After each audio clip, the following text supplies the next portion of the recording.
driving it home with Patti Vasquez. Woo-wee. Hello, everybody. Hello to our friends listening in Seattle in the evenings on 1150 KKNW, and we are broadcasting out of Chicago, where I'm going to be honest with you, this is kind of miserable weather. I am not pleased with this.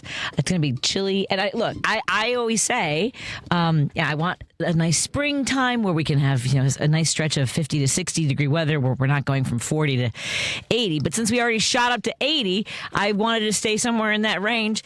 And also, I went to New Orleans and got too hot, and now I'm cold. It took me 3 days for my blood to thin, Lady B. Lady B, we didn't set this up so I could talk to you, and I'm trying to see if So Paul showed me a little bit yesterday, but I don't know how to lock it in here. So if you want to come and do it, I don't have it on the board as the T mic, right? Whichever one it is. T. If anyone's listening in the building, please come help me talk to Lady B. And it looks like it's going to be Lady B that comes to help me to talk to Lady B. As Jonas Mazzito mentioned on her show, we'll be talking to Heidi Stevens and members of the Wenches, Insufferable Wenches, the Insufferable Wenches. I think I'm an anonymous member or an honorary. Let's just go with honorary member of Insufferable Wenches, which is a much nicer name than some of the things people call me on social media. Okay, so this is T. Is it T program? Oh no, TB. Hold on, but when I get there, how do I keep it up? T. There's T right there. Okay, and then hit select. Where is select? Underneath, that's red. Take? Oh no, yeah. that was take. Yeah. Okay, so take. So that's it. Are we sure? Do we think? Yes. Take. Okay. All right, everybody. You heard the instructions. It's T program B and hit take. So if you find that I'm unable to speak to Lady B, please text me with the instructions again. If you could be the ones that be my memory. If someone could be my memory, because that's one of the things that I love is being able to talk to Lady B and Paul when they're in the producer's booth. Because hi, Lady B. Hey. There we go. That's so good to hear your voice. How have you been? I'm doing yeah, exactly. Well. Yes, I'm sorry. Are you hydrating? Hold on. Let me get my Perrier. I'm let me hydrating. Get my Perrier. I have Perrier today. Just little bubbles. Something a little fizzy. Water. Just something watery. Relax. Can you sit down and relax? Yeah, Do you need? Okay. I'll stand. You gonna stand for a minute? All right. Yeah, all right. stretch. A little stretch, a little breathing. I think it's probably good for all of us. I'm already hankering to go back to New Orleans, Lady B. Oh. So my friend Kristen's, the videos are coming out now from people that were at her second line. So they do that. They had the whole brass band. Right. They had a stilt walker for her in New Orleans. My friend who passed away, it was her 50th birthday week. So one of the reasons that we celebrated, last week there. And I really am in love with that town. I mean, it's not where I would never want to live there. It's too much. Like 2 or 3 days is great for me. Right. But I'm already looking at my calendar like, okay, when can I go back? I've never been. I would love to You have to go. You have to go. The people. Yes. It's funny. I was talking to a woman who moved there, and she said, like, we both talked about the food. She goes, but we both were, I think, more emphasis was put on how wonderful the people are there. And a lot of people are transplants. A lot of people do go there, fall in love, and end up staying there. I've been watching these clips by this woman who gives you advice if she's like telling you like what to get used to, right? If you want to move to New Orleans. One, she said, get used to not caring how your car looks because people drive for crap down there. And she's had her front bumper ripped off, and it's terrible. She said, let go of feeling safe, and she doesn't mean crime. She means you could trip over a tree and end up at the dentist's office. Because there's a lot of holes, a lot of uneven pavement because of the ground level and all what they've been through there, the layers of pavement and cobblestone and So I can't remember the other things that she said, but your waistline. But the food there is rich. I bet. I had a shrimp po' boy from Nola Po' Boys. Ooh. It's where I went there the first time when I went with Mom. I went there, and it's at the end of not the end of Bourbon Street, but way past the nightlife parts of Bourbon Street, and it's such good food. The guy's like a surfer dude who ended up in New Orleans and opened up this po' boy shop. I had fried okra and po' boys. You're making my mouth I don't know. watery. Oh, Lady B, the red beans and rice, the jambalaya, and the gumbo that I can't get enough of it. So good. So very good. How was it? Were you here with Ken and Elliot on Friday? Yes, it was great. It sounds like people had fun. Yes. Excellent. And they had a great host, so it was great. Wonderful. And so, I don't know, I believe they talked about this on the air. My black cat status, going to New Orleans and bad things happening. Having to call the police because I lost my mommy the first time. I was my mommy.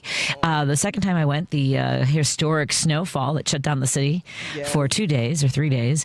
And then the last time I went, the storms during Mardi Gras. And this time, 10 inmates escaped from jail. Oh, my God. I know. So they have caught, I believe they've caught 4 of them, plus the janitor that helped them get out through the plumbing. Okay. Yes. Yeah. I heard about that. Oh, Patty. So I want to go back. So I think what I'm going to do, I'm going to take a couple Fridays off in June, but you're not going to know when I go to New Orleans. We're going to do nobody knows I'm going there. I'm just going to go hunker down, do some writing and eating and enjoy myself. And if nothing bad happens, I can come back and tell you nothing bad happens when I go to New Orleans. I think it's making it, maybe if I don't manifest that I'm going there. Right. And nothing will happen. I can, but also, you know, the movie Annabelle and the Conjuring. So did you see this story too? So apparently, it's based on a true story, right? I don't know if it's the real Annabelle doll that's being taken around for people for on display or I don't know appearances, whatever. Because the final movie in the series is coming out, and Annabelle's in Louisiana. See, so it's not. It could be Annabelle, not me. I am not Annabelle. Just so we're clear on that.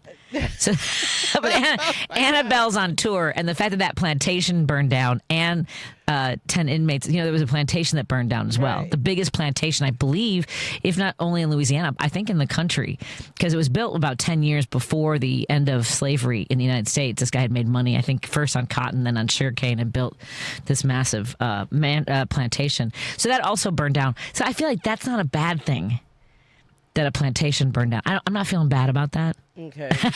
I'm not. I got no problem. But I think it's more Annabelle than it is me. Annabelle's got some rage. Yes, she does. I'm only petty. And I don't. Yeah, petty. I'm just petty. But at any rate, so I think I'm going to go in under the radar next time. Not tell anyone I'm going. If something bad happens, I'm not going to say I was there. There you go. There you go. There you go. This is what I'm saying, right? No selfies. No, nothing. No. I'm not going to be at the carousel bar taking pictures of my drinks or anything. I'm not going to tell anyone that I'm there. Right. So, are there other places that you would love to go that you've never been, like New Orleans? That's one, but the one I've been dying to do. Is Hawaii. I've never been there either. I want to go so bad. Yeah. I know one of my coworkers went a couple years ago, and it was beautiful. His pictures were beautiful. I was like, I want to go. My mom went, and my mom did after she retired. She picked places she wanted to go to spend more. She didn't just go anywhere for a couple of days. Right. She would go for a month. Like I think she went to Hawaii. She went to Italy. She wanted to immerse herself. Okay. Yeah, for a stay. So she did that when she retired. Beautiful. Yeah. Oh my God. The other spot I want to go is Spain and Jamaica. She went to Spain. I don't believe she's mommy. Maybe you should go to Jamaica. Yeah. Yeah. I wanted to go to Jamaica for my honeymoon. Okay. But we ended up making a choice between traveling with our friends before our wedding. We went to Ireland. Okay. And traveling after. I wanted to get one of those rooms that are like you have like a hut like on the water, like on and it's like a little tiny pier kind of. Yeah, I wanted one of those, but I can't even remember the island I was going to go to. But yeah, I wanted to go to the Caribbean. Yes. Well, we got to figure out a way to get ourselves. We have to manifest that too. Yes. Or an inheritance, whatever comes first. Yeah. Whatever comes first. So, as I mentioned, we have on the show today, Heidi Stevens will join us in just a little bit, and we're going to talk to our new friends from the Insufferable Wenches. And I was laughing when I saw the name of their group for Indivisible, Iowa. They're out of Cedar Rapids. And I'm not getting called as many names because, at least not in my DMs. Like I got called the C word over the weekend. But I'm very honest on my bio, on my page. And please visit the Patti Vasquez Show page where you'll find information about our sponsor, Minocqua Brewing Company, and the locations where you can pick up some progressive brews. I put it in my bio. It says host of WCPT, KKNW, KTNF, comedian, policy advisor, petty AF. And and then it says, if you slide in my DMs with nastiness, I will put you on public blast. So nobody can be surprised that. But somebody today posted something about how journalists aren't human, so it's okay if they get hunted down. And what? And so I said, I just want to be clear. Are you saying that journalists should be killed? Just want to make sure I have the appropriate information for the FBI. And I screenshot that, and then he got rid of that post. And then Lady B, the same thing. There was a guy from he works at a bar in Maryland called Manor Tree Inn or something like that, and he said the same thing, that journalists aren't human. And so I just posted, I tagged that restaurant. I didn't go on their page. Just said, hey, I hope no journalists end up eating there because their lives might be in danger if this guy doesn't think that they're human. Mm-hmm. But they're unhinged. Right. Yeah. I mean, they're the ones that they're not human for even thinking and saying stuff. Well, like that. Who are they to judge? Right. And here's the thing, like, overall, I want no one to get hurt. Right.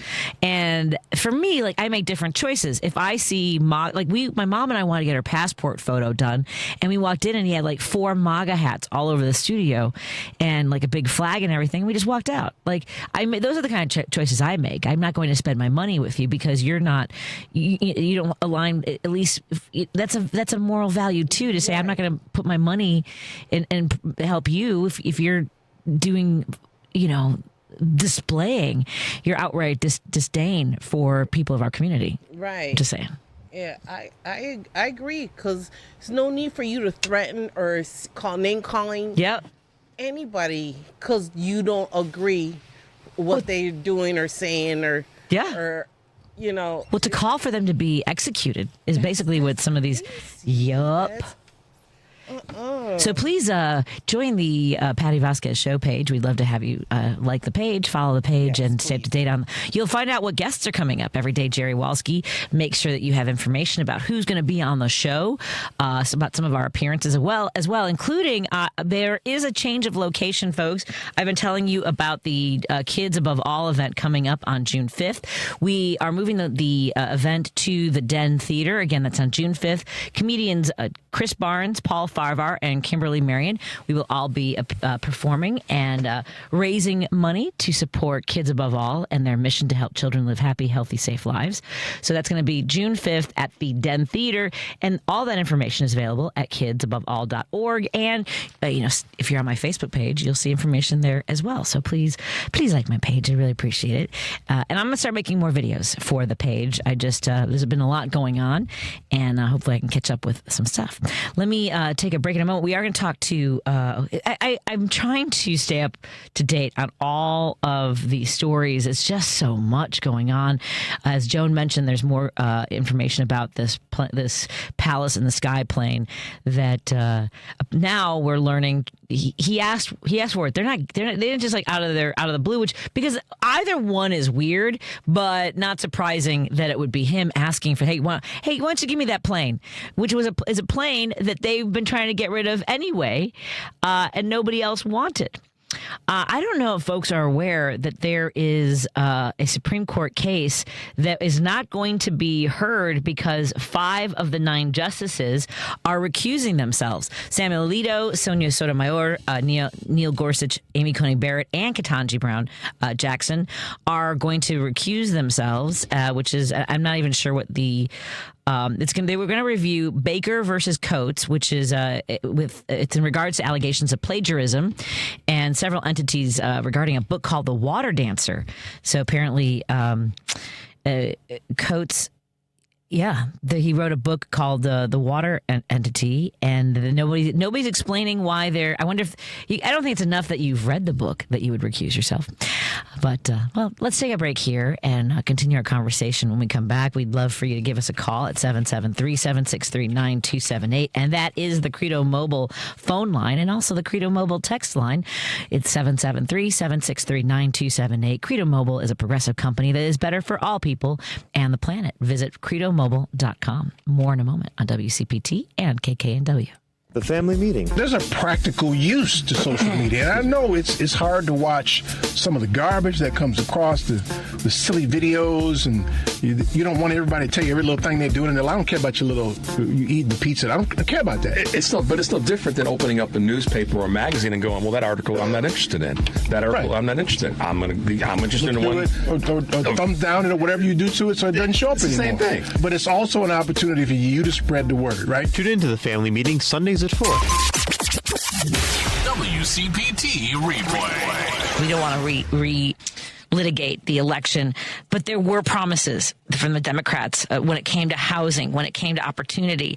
But I guess the part that lacks is that we didn't point to whose fault it was that you don't have those things. And we need to say it. It is the conservatives. And they have been working towards this since Reagan, since Nixon. That's why they have fought all the media. They have been pounding these messages of it's women's fault because they want to go to work. They want to have autonomy over their bodies. It's the people of color who are getting jobs that they don't deserve because certainly unqualified white people deserve to be at higher levels of service, whether it's in the military or in our government or on a plane or at a corporation. It's their fault. And it's not the fault of the billionaires and the uber wealthy whose wealth has grown exponentially. Keep listening to WCPT 820 because facts matter. Alexa, play WCPT. WCPT from TuneIn. If you're listening to this station right now, you've definitely heard my voice before. Hi, I'm Hawk. And I'm Pete. And we're with Source Solar, your local source for solar. Source Solar is Chicagoland's premier solar installer, providing solutions for over 1,000 homeowners and business owners across Illinois and Iowa. With over a decade of industry experience and deep roots here in Chicago, we have the expertise to help your transition to clean, renewable, resilient energy. We can guarantee that we save you money day one without any out-of-pocket cost to you. This means you have an instant ROI, instant payback, and can save money to add to your bottom line day one. At Source Solar, we source everything as local as possible, meaning we always carry the Made in USA sticker. Find us online at www.source.solar. Stop in our office at 5710 North Northwest Highway or give us a call at 773-985-3992. And don't forget to ask for Hawk or Pete. Patti Vasquez is taking your calls now. All right, let's hit it. At 773-763-9278. I got a lot to say. It's Driving It Home with Patti Vasquez. Our Credo mobile phone and text lines are open, 773-763-9278. Let's see what's on your mind. Hey, Jim, are you staying hydrated, my friend? Chief, are you kidding? Yeah, I can only imagine what you got on the ice. Yeah. What's on the rocks there? Oh, dear God. I didn't want to tell you. Anyway, this attack by the DOJ, this racist attack on our mayor of Chicago, is completely... Imagine what they've got to do with themselves. They want to rake our mayor over the coals by who we can pick and who we can't pick. It's none of their business who he picks. He won the mayor.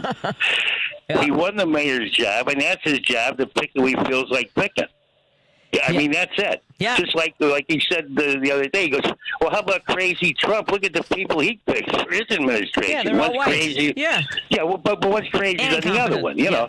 Yeah, incompetent on top of it. But did you watch the 2015 Republican debate, Patty? You mean the first one where there were all of them on the first stage? One where Megyn Kelly? But they had the kindergarten one where they had, the not so hot candidates were like in a little. It was ridiculous. But anyway, Trump is out there, but this was really the wild one. Jeb Bush was asked, and you think he'd be have this in his brain. Why'd your brother go into Iraq? And he's like, duh. I don't know. So he had the most money of those candidates. He had like $100 million behind him. That was the Republican Party's front runner. Mm-hmm. But then they gave that loaded question to Trump. And Trump polished everybody off by calling him names, little Marco and little this. And, that's the thing. They were thrown off. They were used to people being serious about doing a debate. not coming in and being childish, and they didn't know how to manage that, right? And they couldn't pivot from what their plan was, right? To answer the questions they wanted to answer, to stay on topic, stay on issue. We're completely all over the map with this guy because he's not just erratic; he's insane. He's demented. I know. Yes. And we're going to just add this. Can you imagine watching a presidential debate with Kamala Harris? The first thing Kamala was about, they're eating cats and dogs. Yeah. Now, he read that on the internet. I listened to this crazy minister. He's on late at night on one of the radio stations. And they came up with that story about 24 hours before that debate. So he must have picked it up from them. I was stunned when I heard it. And where is it now? And where is that conspiracy? Where is that story now? Nothing. No one's eating any cats or dogs now. Babies aren't being aborted in the 20th month anymore. What's happening? No, I know. But how he the interesting thing is, like, Reagan was a celebrity. I mean, he was. I had a great friend, real fast. I didn't want to take a lot of time, but he voted for this precinct to go to track, but he voted for Reagan.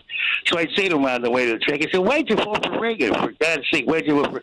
Well, he was good in King's Row, the movie King's Row. No. Yeah. Bedtime for Bonzo. What was the name of the monkey? Bedtime for Bonzo. Yeah, but he was a celebrity, and Trump was a celebrity, so that's why he must have caught fire with the public's imagination. But I mean, he wrested the Republican Party right out from under him. Yeah. I mean, let's face it. And he's gone to the races with it. Now it's the Golden Dome. So I can't take it anymore. He's going to build a Golden Dome. Everything's golden with this guy. Big and beautiful. Yeah.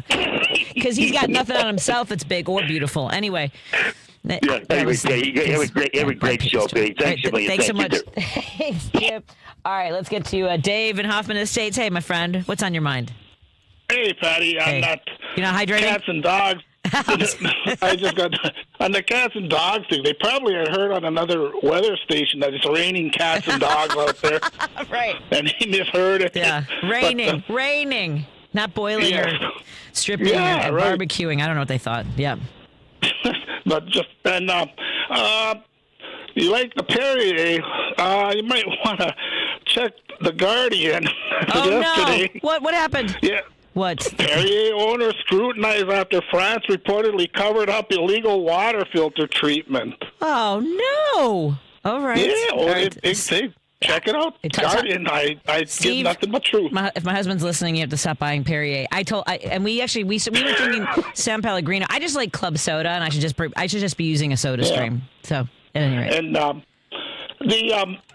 when with the 2020 on President Biden with the cancer that they're going on, I'm surprised though because he did have cancer before. How they don't, like if a woman has breast cancer, they're checked yearly after that, and a guy, if you go for a colonoscopy, if they find polyps, then they tell you to come on in 5 years instead of 10. Right. My mom actually my mom had early stomach cancer cells that she's actually, I believe, going in soon to make sure that she's that hasn't taken, because she's 90 and they want to they'll care for that differently. It was so minuscule, I guess they wanted to see if it would resolve or not spread. But the stage 9 cancer is what he claimed about Biden. 9? Oh, you didn't see this? Yes. I heard something about that. I don't know if I didn't think they went beyond 5. I don't know if I can pull the audio up, but I'll see if I can before the end of the show. But he said, stage 9, that the doctors were hiding it, that we should have known sooner or to get that far. And then so someone on my Facebook page said that they think he meant Gleason 9. It's the type of cells, and that's why it's called aggressive. But it's also the type of cancer that responds to its hormones, so it responds well and differently to treatments. Can you see it, Lady B? Stage 9. I can see her laughing behind me here. Lady B, your mic's on. It says stage 9, right? Yep. And then they talk about that they should have been testing the president. Well, maybe they should have been testing Trump for syphilis before, because that's what. Remember how nuts he was in his first? Yeah. In his first one, and I'll clear out with this one, Patty. My brother-in-law and sister headed over to Maryland, wanted to pick up the granddaughter from Maryland from the college, and then also the step-grandson is going to be graduating from Annapolis, the Naval Academy, Friday. Mm-hmm. And they're going over there to see that. But the brother-in-law posted, he said that, he says, where's this? He said, we went through 5 states. He said, and regular gas prices were from $3.19 to $3.89. And he kept asking, where's that station? I got the $1.98 a gallon gas that Trump is talking about. Yeah, really. Yeah, well, and that's something you see a lot of on social media. People like say, nobody, not a single time when I see someone claim that they're paying $2.89 or $2.54, not a single person takes a picture of the price on the gas pump or at the gas station. And when gas prices went down under Biden, I was taking the picture because we don't do that enough, but right? Trump has said it at least twice. I've heard him in the conferences. No receipts. I want receipts. And I will say this. Apparently, there's a worker at Target that is leaving up the old price for things and then putting on in small print that the higher price is because of tariffs. That they're starting to change the prices on things. So keep an eye out for that stuff. That's what we need to start. Right. We need to start taking pictures of things we buy regularly at the prices, whether it's Target or Walmart or Amazon. And we have to be our own reporters we have to be our citizen reporters of what's happening. Thank you so much. Right. Take care. Thanks, Patty. Thank you, Dave. Bye, Fozzie. Be well. Take care. We're going to take a break here. When we come back, we're going to talk to Heidi Stevens. Very excited to have this conversation with her. And as Joan mentioned, she's doing a lot. She's multi-talented and doing a lot of great work, and we want to find out and catch up with her when we come back on WCPT 820, KKNW, and, those are the two. Also, you can listen to us on TuneIn if you're not available to listen on the terrestrial radio, or watch us on the Facebook Live. Hi, folks, I'm looking at the wrong camera. It's this one. Oh, it's both of them. I don't know which one it is. Let's assume it's the one to my right. Hi. Thank you for joining us. We'll be right back after this. You're listening to WCPT 820. Here's the latest Chicago weather update. I'm meteorologist Ray Miller from the Weatherology Weather Center. Scattered showers and thunderstorms tonight with a low of 52 degrees and east winds at 10 to 20 miles an hour. On Wednesday, rain likely with a few areas of drizzle and fog and a high of 56 with north winds at 10 to 20. Thursday, showers with a high of 53. Friday, sunny and a high of 55. Saturday, lots of sun with a high temperature of 56. Sunday, showers and highs in the mid-50s. That's the latest Chicago weather update. Right now, it's 57. This is Chicago's Progressive Talk, 820 AM, WCPT Willow Springs, and online at WCPT820.com, where facts matter. You know that you can listen to Chicago's Progressive Talk on WCPT AM 820. Stream us live at WCPT820.com and on the TuneIn Radio app. Or you can ask Alexa, Siri, or Google to play WCPT from TuneIn. But now you have another option. We're simulcasting our programming overnights, 8 p.m. to 6 a.m. on WSBC AM 1240 for a clearer reception in and around the city. Chicago's Progressive Talk, WCPT 820. And now overnights on WSBC 1240 AM, where facts matter. If you're purchasing a new home or refinancing your existing home, you need to call Team Hochberg, your trusted local lender. Suzanne called after hearing me explain discount points on my radio show because her son was purchasing a home in Colorado. I answered Suzanne's questions and encouraged her son to call me for a free consultation. Suzanne was so impressed with the service I provided, she wrote this 5-star Google review. Quote, I sent David an email today with a question about discount points that I heard him talk about on his radio show. And he called me back this evening with a complete explanation. I'm so impressed with his responsiveness and knowledge. Thank you, Suzanne, for the amazing review.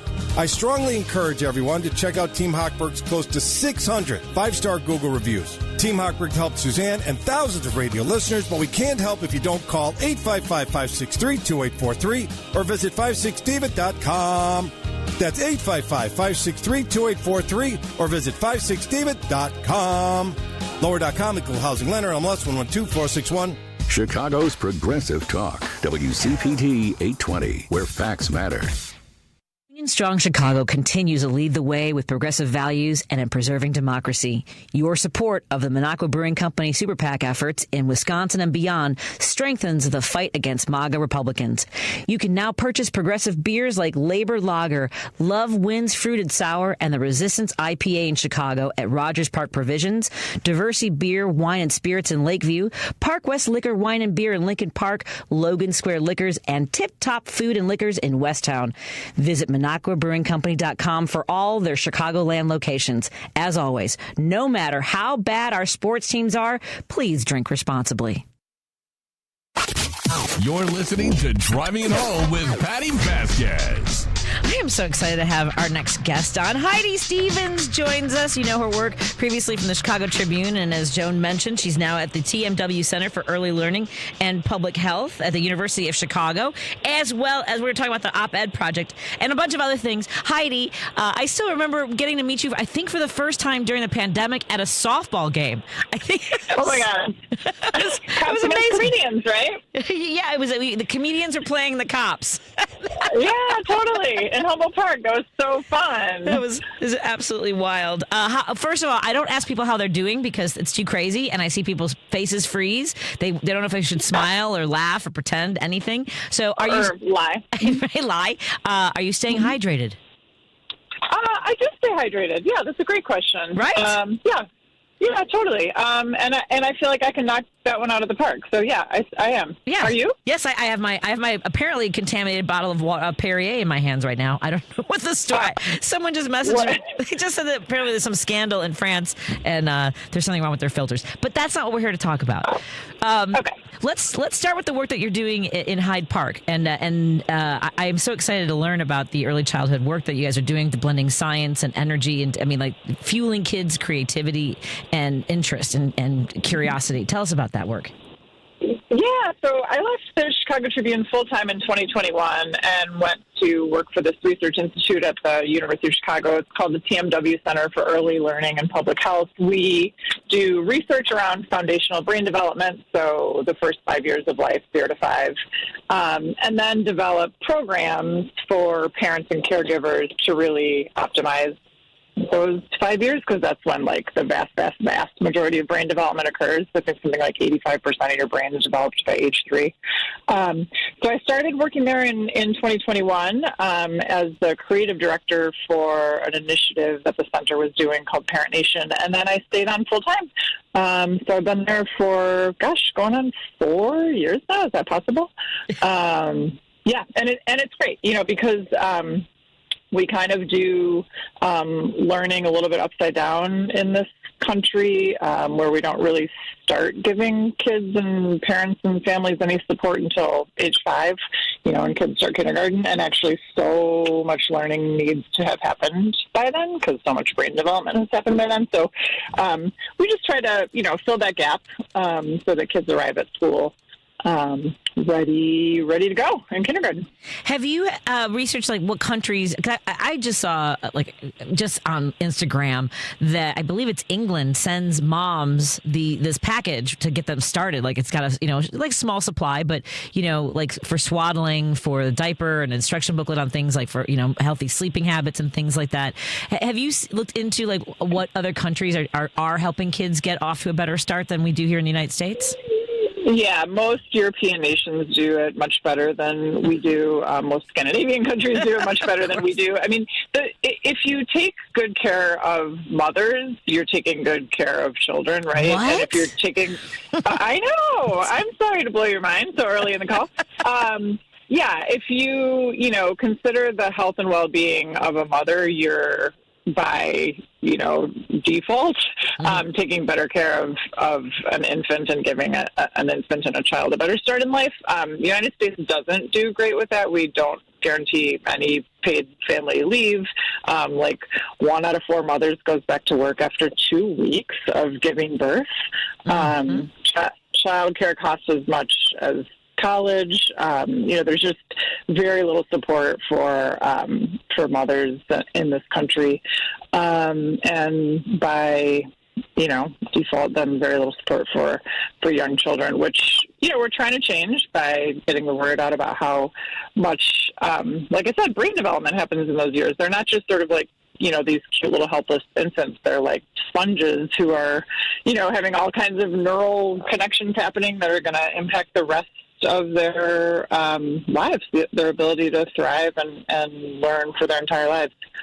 A few years ago, I saw a documentary about this program that was being used in pre-K and kindergarten that was helping kids recognize emotions. And I was I was like, oh my God, how fundamental, how just intuitive that seems to help kids, not just like maybe at home. I mean, some parents are, I'm sure, going to be great at that, talking their kids through their emotions, but to be able to do it with your peers. Do you guys do work in that as well? We don't. We do a lot of, all of our work revolves around this teaching tool we call the 3 T's, which is telling parents and caregivers to tune in, take turns, talk more with your kids, because there's all this science around how much nurturing interactions, just sort of like back and forth interactions with your baby and your toddler build their brains. So, you don't need a fancy degree. You don't need fancy devices. You definitely don't need screens. Just tuning into your kid, even when they're babbly, even way before they can speak actual words, making eye contact, cooing back to them, singing to them, all of those interactions count as like conversations. And that's exactly what their little brains need. And there's all sorts of research around the social emotional benefits of that brain development too, and how, that kind of protects them from toxic stress. And so that, that weaves right into what you're saying about emotions, right? Because they're getting, a supportive, loving parent that's going to help them in every way. I've only recently spent more time in Hyde Park, but also because the kid that I tried my best to make sure that he had everything he needed when he started is a junior at the University of Chicago, and I've fallen. Like it? Oh, he the first year was hard, and I think partly because of the dorm situation. That's such a crapshoot, with who you're paired with. So once he was able to sort of pick his roommates, it's been going much better. And I'm spoiled, and I know that. I get to go down and see his performances. He does. He just did Cactus Flower. I don't know if you ever saw the Walter Matthau Goldie Hawn movie, but they just did a version of that at the U Chicago. No way! Yes. Oh, that's so cool. It was wonderful. And to that, he also writes for and my husband's going to text me, I can't remember the name. They do a satire paper. They do a publication there with kind of the onion stories for the University of Chicago. And very cool. And I know he's been interested in, he's doing some creative writing, but also writes, based on what's going on and, his thoughts on things. So tell us about the OpEd Project. Yeah, the OpEd Project is another thing I started when I left the Trib, and I want to be clear. I still write once a week. I'm still in the Chicago Tribune on Sundays because I still write a column. Sorry. No, that's okay. It's I don't expect you to have followed my career trajectory day by day. When I left there full time, I signed on as a syndicated columnist. Through, a national syndicate. And so I'm still in the Tribune on Sundays and some other papers around the country too. But leaving there full-time freed me up to do some other cool projects. And one of them is working as a fellowship coach for the OpEd Project. If you look it up, it's the opedproject.org. And it's a nonprofit that partners with mostly universities all around the country, and we train women and people of color and folks who have historically been underrepresented in public discourse. So in, op-eds and podcasts, anywhere that, people are sort of debating the issues of the day and weighing in with authority. We find and coach those voices so that we diversify who we're hearing from and what experiences we're hearing about and what perspectives we're getting. So it's so cool because I meet these people who are geniuses. They're academics, they have PhDs, they have law degrees, they have MDs. They're brilliant in every single way. They have, many of them, been told overtly or subtly that their voice doesn't matter for most of their lives. They sort of don't think they have anything to say that anyone would want to hear, or they think they have to spend 3 years researching something and write a dissertation about it in order for it to be relevant for the public. And what we do is go in and say, like, no, absolutely, you are an authority on what you've lived through. You are an authority on your opinion. You are an authority in this moment that we're all living through. So tell us your thoughts. Tell us your experiences. Tell us, your solutions. And we coach them on writing op-eds, and then we coach them on pitching their op-eds. And we have a really, really good track record. We get, my co-coach, Michelle Weldon, who's phenomenal, she and I have had, I think, 64 op-eds published this semester so far in our cohort of 20 fellows. So, it moves the needle, right? Like this changes what people are reading when they open up their newspapers or click on their websites where they get their opinions and analysis and news. It makes a real impact. So, and I learn a ton too. That's my favorite part about it. Like, I'm learning so much from these people that I'm technically there to coach, but like they teach me as much as I teach them, for sure.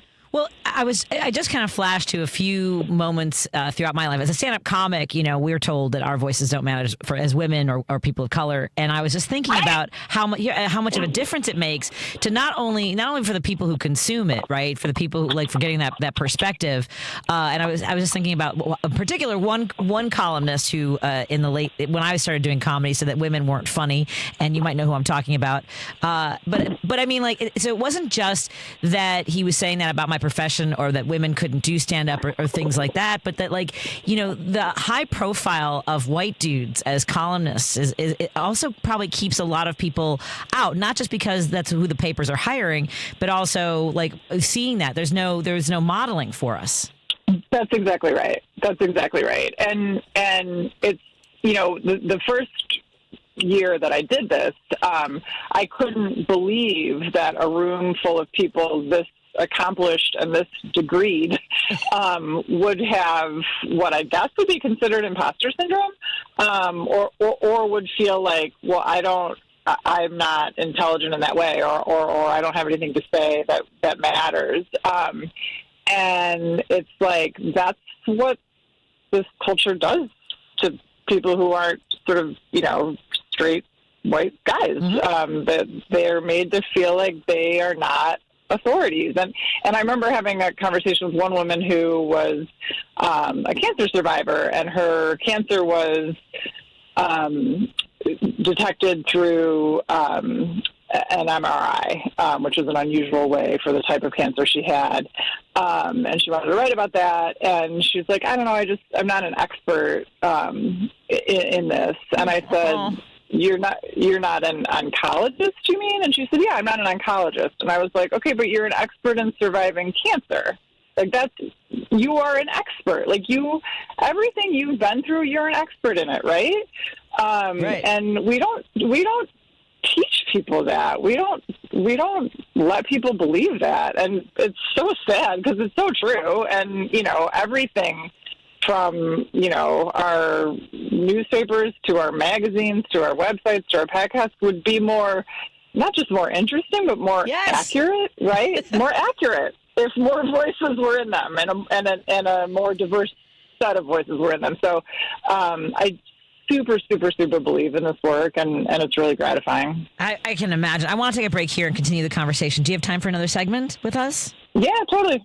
Excellent. We're talking to Heidi Stevens. If you want to know more about the OpEd Project, you can go to the opedproject.org and learn more about the work that they do and catch up with some of the folks that are collaborating and learning from professionals who've been there and actually gone through similar experiences. So I want to talk about that when we come back, as well as your take on some stories in the news. More in a moment on WCPT 820.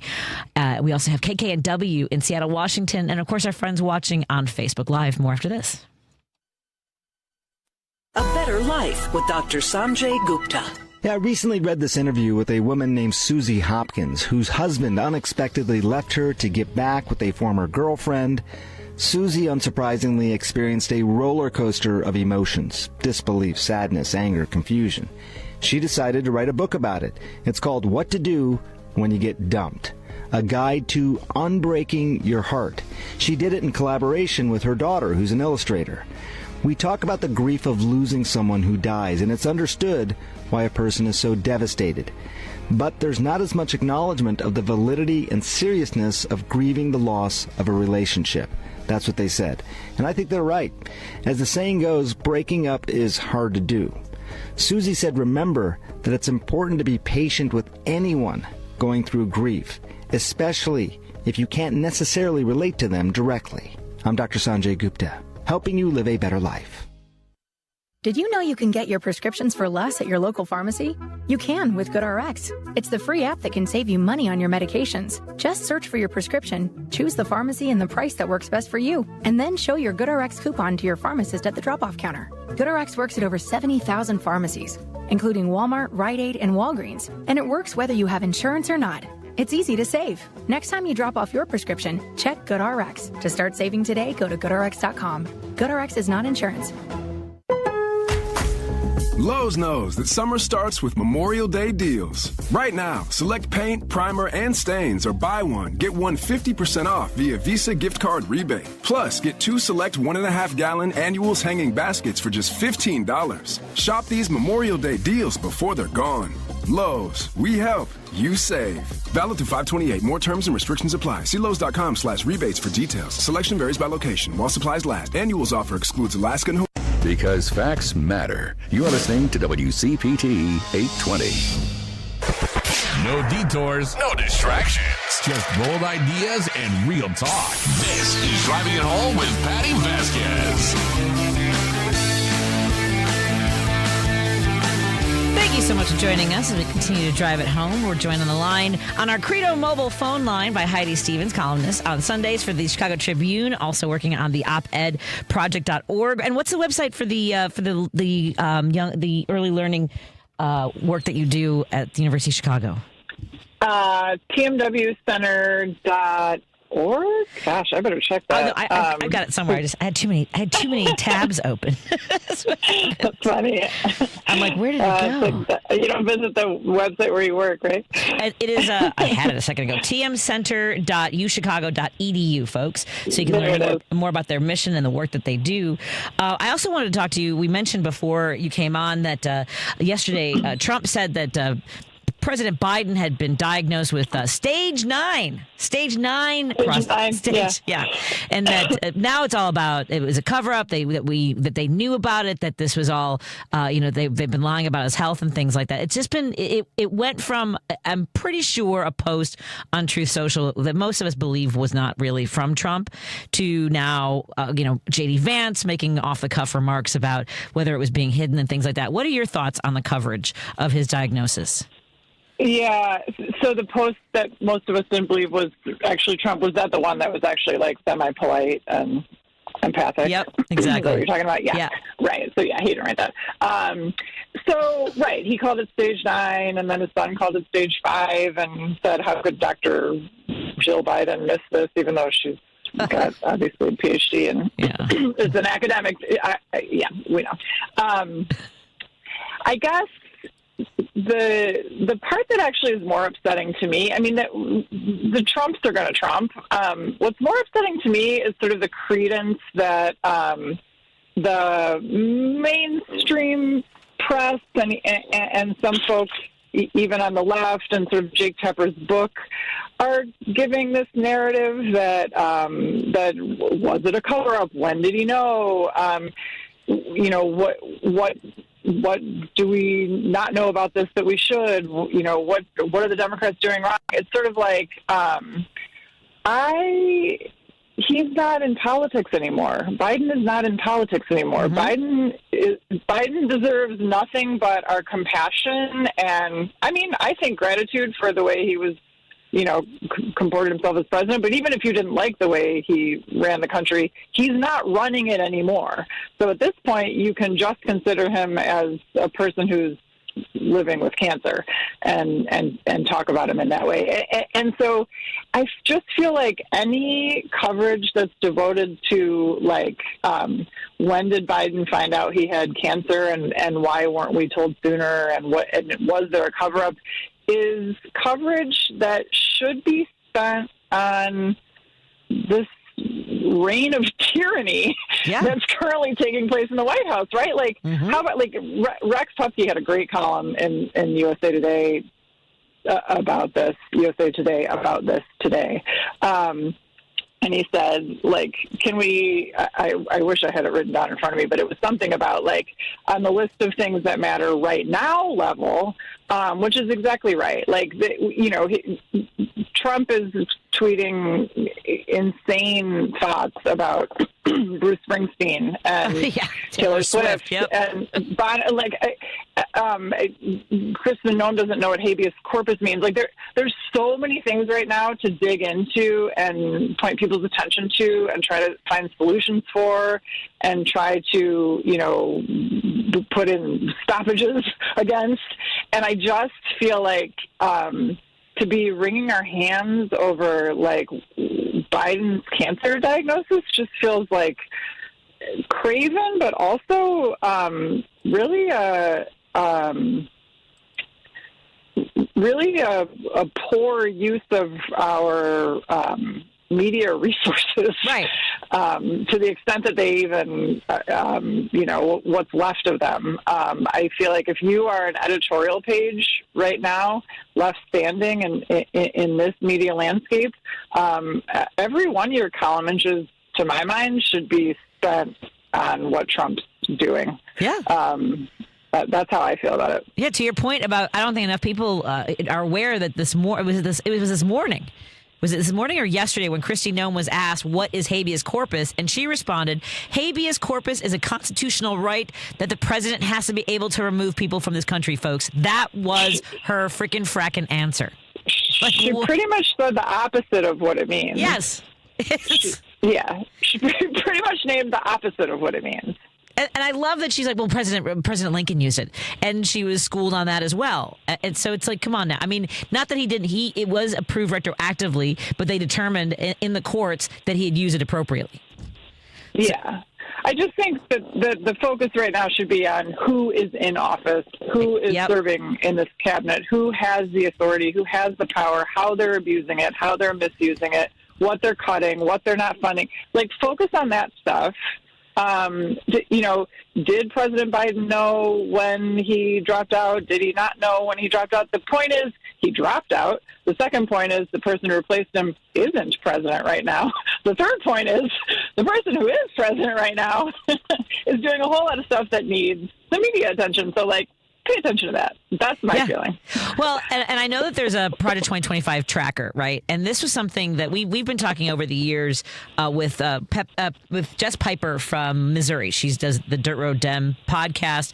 We've been talking to Afton Bain in Tennessee. We've been talking to folks in Idaho, Kaylee Peterson, and they've been telling us about how Project 2025 was happening in state legislatures, and that was not something that was sort of, the dots weren't connected for anybody. That this is what they were coming for, all these things. And it almost feels like, when they would talk about, like, police departments, like in the 70s, when they didn't realize that someone was committing a crime across state lines, and that criminal could, like, then go do it somewhere else. Like, it kind of feels like we're at that point, even though we have so much technology and access to the information, but it's not being covered that way. Yeah.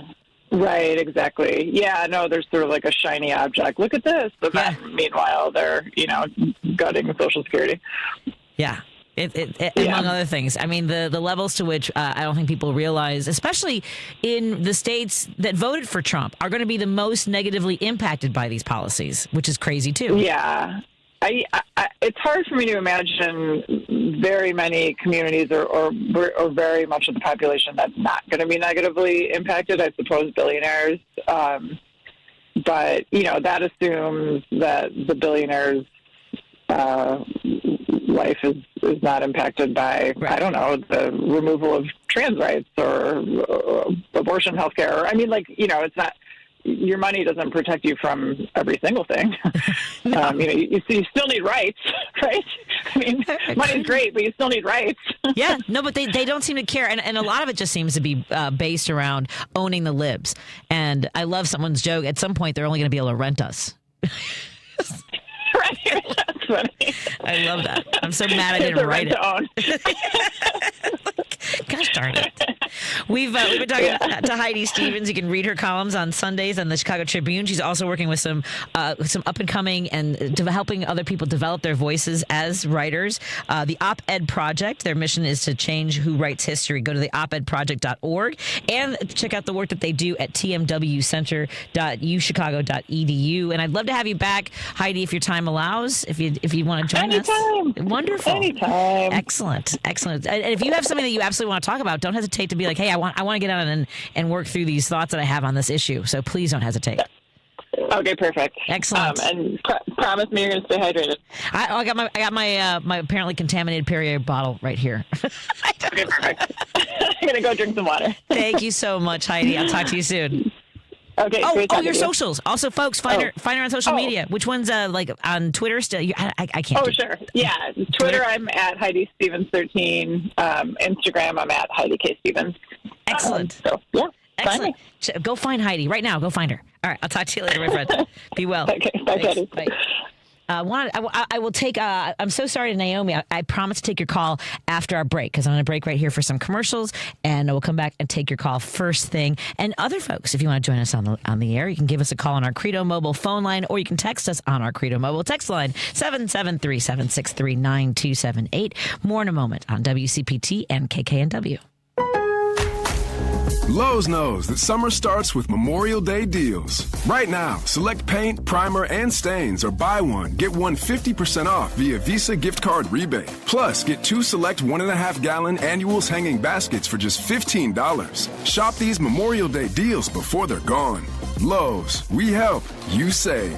Valid through 5/28. More terms and restrictions apply. See Lowe's.com/rebates for details. Selection varies by location. While supplies last. Annuals offer excludes Alaska and Hawaii. With Amazon Business, smart business buying tools enable buyers to find and purchase items fast. Free up your teams and focus on your future. Learn more at AmazonBusiness.com.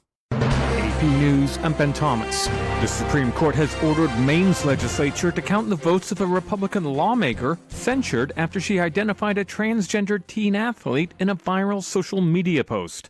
Ed Donahue has details. Laura Libby was censured by the Democratic-controlled House after finding her viral post had violated its code of ethics by putting the student at risk.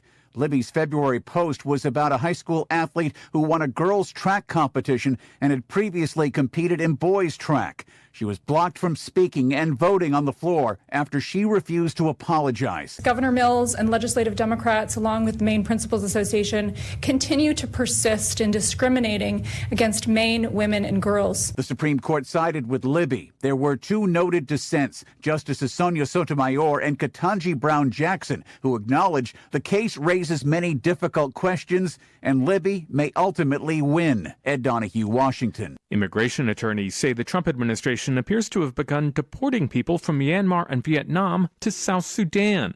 They say that would violate a court order restricting removals to third countries.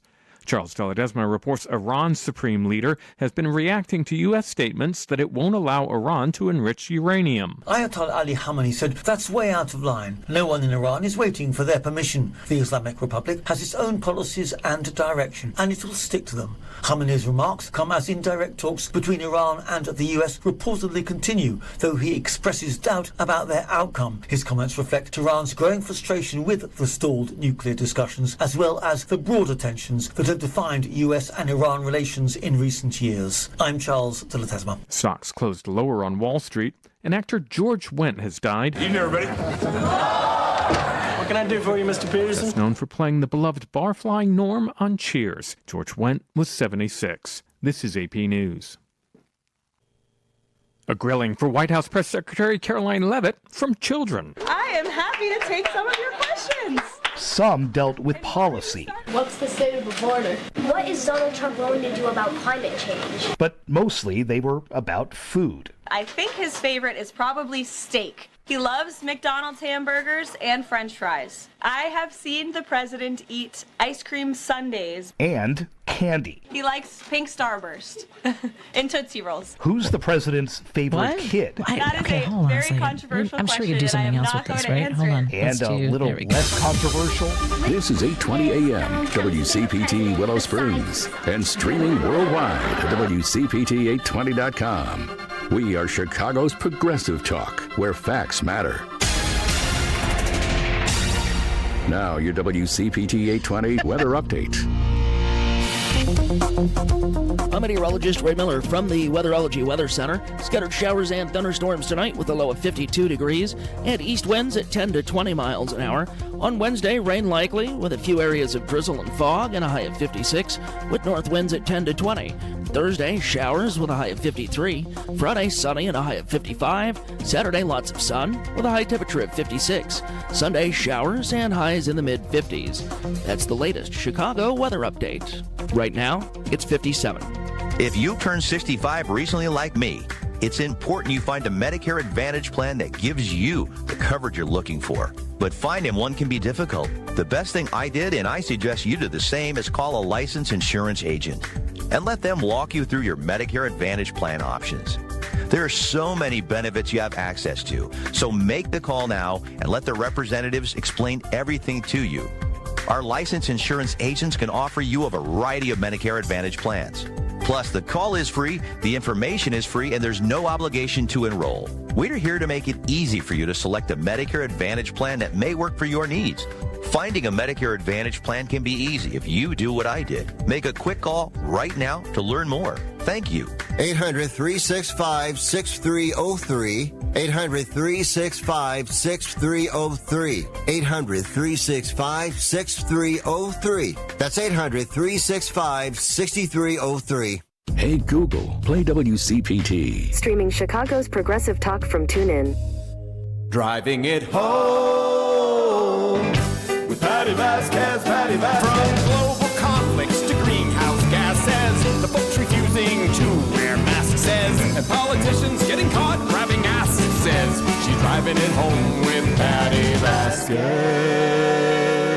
Thank you so much for joining us. And now we want to say hi to our friends listening in Seattle, Washington on KKNW and KTNF in Minneapolis, St. Paul. We're here on WCPT 820. And before we get to our first caller of the show, who's been on hold patiently, and I appreciate that, Naomi, there's a tornado watch for much of central Illinois, almost all the way to the western part of the state, as far west as like Galesburg, Macomb, as far south as Effingham, as far east into Indiana, like Crawfordsville, Lafayette, Terre Haute. We've got a little bit in central Illinois to Peru. Champaign is in that area. Lincoln, Illinois, as I mentioned, Davenport, Galesburg. So, folks, if you or someone that you know is in that area, please tell them to be aware of the weather situation. That tornado watch is set to expire at 8. So, just want to let folks know because the tornadoes in the Midwest have been getting rather aggressive, violent, scary, and I don't know what the weather system is like. The alerts are. I don't know how that's working because in Kentucky they said they were having some issues with making sure they were notified in a timely manner to save lives. So if you or someone you know lives in central Illinois, please be aware that there is a tornado watch in effect right now. So with that, from Santa Monica, where they might get hurricanes but not tornadoes. Hey, Naomi, how are you doing? Or how are you hydrating? Hi. Oh, we're going to talk about hydration. That's what I called about. I hate to throw a monkey wrench into your hydration plan. Uh-oh. Yes. Do you know that SodaStream is an Israeli company? I don't know if you would like to boycott them. Oh yeah, I can get something else. Is there a better way to carbonate my water? I just like carbonated water. I'll look into it. I don't know. That was brilliant of them to do that, wasn't it? Mm. Well, and there's a great website called Goods Unite Us, and I can go on there and just type in the names of companies to make sure that they're they match sort of the morals that I want to see in my communities or supported in our communities. Yeah. Yep. What's on your mind, my friend? But did you say something about hurricanes? We don't get hurricanes in California. No, what kind of storms you get? What kind of storms you get in California? We get earthquakes and fires. You don't get you don't get any storms off the ocean? I don't know why I didn't know that. No, we never. No, the Pacific is too cold. It's very deep. The reason you get them on the East Coast is it's shallow and it's warm. The cold water can't maintain the temperatures to support a hurricane. Interesting. Now, have you had to live through an earthquake or a mudslide? Obviously, the fires were horrifying. I've lived through two really big earthquakes, yeah. That's scary. I was out of my place that I'm in now. Yeah. Well, yeah, but you get used to it. Well, get used to it. I'm telling you, you get used to it. Well, Santa Monica's beautiful. Oh, yeah, Santa Monica's gorgeous. But, yeah, you get used to even earthquakes. Did you grow up in California? No, No. So where did you grow up? Well, I was born in South Africa. That's what I want to talk about, too. Yeah. You know, the owner of the LA Times, the billionaire owner of the LA Times who would endorse Kamala Harris? Oh, right. South African. Oh, of course. South Africa. So help us with this. Elon Musk and, there's a coterie of those, huh? Yeah, I was going to say, help us through this. Because Peter Thiel, it's Elon Musk, and there's like 2 or 3 other guys that grew up in apartheid or like were at some point in their lives living in that culture that seem to have a lot of influence on what's going on with our government and our political system. Yeah, and also, you know, there are different groups of white people from South Africa. They're the original white colonists were the Dutch, I believe, and then the British chased them around South Africa, and that was called the Boer War, and the Dutch were called the Boers. So I call the Dutch South Africans the Boers, and they're mainly the farmers. They have the land. The British were mainly the business people. Oh, and that seems to be where some of this like has its roots, is whether like who should be running the government, who should determine what the culture is, the civilization. So what are your thoughts when you see, you know, Trump giving out these refugee statuses for South Africaners? I want to throw up. Oh, Are you kidding me? Oh, please. I know. Oh my God. Yes. And then to give them the name Afrikaners is also nauseating, because that's expropriating the names of the natives even. They're Boers. The Dutch people in South Africa are Boers, B-O-E-R. There was a Boer War that was fought when the British tried to chase them out of South Africa, but they didn't succeed. Anyway. Yeah. And then I lived in Israel. Oh, wow. Okay. That's why I know about the Southern Street. Gotcha. But anyway, but you know, can we talk about cancer for a minute? Absolutely. Do you have time? Yes. Go ahead. Okay. You know, I've never had cancer, but I know people who died from cancer, and this is what I've learned. I had one of my South African uncles died from cancer. For years, he thought he had a back problem. Oh. For years, and it turned out it was adrenal cancer that killed him. Wow. For years, he was going to chiropractors. And he had this constant pain. It never helped, the chiropractors. A friend of mine, much younger person, had back problems and neck issues, and she was going to chiropractors for years and years and years, and it turned out it was spinal cancer, and she died. Oh. And she had to force her insurance company to get her an MRI, and that's how they discovered the cancer. Oh. Anyway, so what I learned from that is when you have pain that doesn't respond to treatment, to force your insurance company to do something to figure out if it's cancer. Do you know what I mean? Right. I do. Yeah. Yeah, because you have to advocate for yourself. I mean, my mom just felt off, and her doctor was like, oh, you know, it's probably not that, and it ended up being breast cancer and an aggressive form of it. Mm-hmm. Yep. So you have to be vigilant about it, and it seems as though they were the President Biden or those around him noticed a change in his urgency to use the restroom. I believe is how this was detected. Yes, that's right. So it may not be pain, but it's the urgency. Yes, to urinate. That's right. Yep. Yeah, but he wasn't paying attention. He didn't. Yeah, he wasn't paying attention. Maybe, yeah. You just figured you had too much. Too much water. Figured like he had stress or whatever, and wasn't paying attention to it. Yeah, but you know what I'd like to hear? I'd like to hear everybody, instead of calling Trump by his name, which I almost never say his name. I can't believe I said that. I call him the orange idiot. But anyway, I think we should call him the orange criminal. I'm sorry, what was that? The orange criminal. The orange criminal. The orange criminal. Fair enough. We can't let everybody forget that he's the criminal and he's trying to criminalize everybody else. Yep, exactly. Well, thank you so much for calling, Naomi. It was great to hear from you, my friend. Okay, I hope it's okay for there in Illinois. I feel badly for. Yeah, hopefully it's nothing severe. I agree. Yeah. Same. Thank you so much. Yeah. Take care. Yeah, you're welcome. Look forward to hearing from you again. Bye. Let's get to Garrick in South Elgin. Hey, Garrick, what's on your mind, my friend? Hi, Ed. Hey. I didn't show until like 5 or 10 minutes to the top of the hour, and you were talking to, I believe, it was Heidi Stevens. Uh-huh. Anyway, I don't even know what the topic was, but something you said caught my attention. Uh-oh. And you mentioned something about... No, it's all right. Something you said caught my attention, and you made reference to so many of these red states have been pushing bills forward that, are detrimental to the working class and definitely work for the benefit of the corporate world. And I want to bring you and your listeners' attention to an organization called ALEC, American Legislative Exchange Council. And what they are, they were formed years ago by the Koch brothers and their billionaire buddies. And what they did was recruit Republicans in red states to join their think tank. And within their think tank, corporate lawyers would wine and dine them, and they would push bills. They would write bills for these people, right, and push them forward in these states.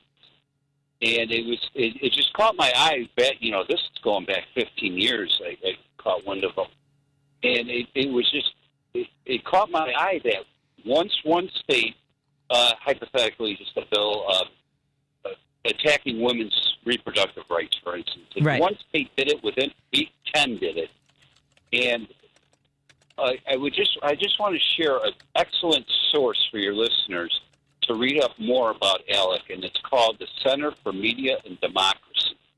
They are based out of Madison, and that's all they do is follow what happens based on ALEC. And ALEC, what we've dealt with now basically is a death by 1,000 cuts because of them. And ALEC was the precursor to Project 2025, because everything that ALEC has done in the years at the state level is now what we're dealing with at the national level. Yep, exactly. Yeah, and there wasn't that connecting the dots. There isn't, and even maybe there was a journalist. Maybe there were stories about this. Maybe there was a series about how from legislature to legislature, whether it was gerrymandering and throwing people off the voting rolls, and as you mentioned, chipping away at reproductive rights for women across the country. And they had tried. Texas tried getting it all the way to the Supreme Court. Remember, it was about the doors of the emergency room not being wide enough. Like, that was one of the things. But fortunately, we had at least one conservative judge, Kennedy, who was willing to side with the Democrats on issues like that.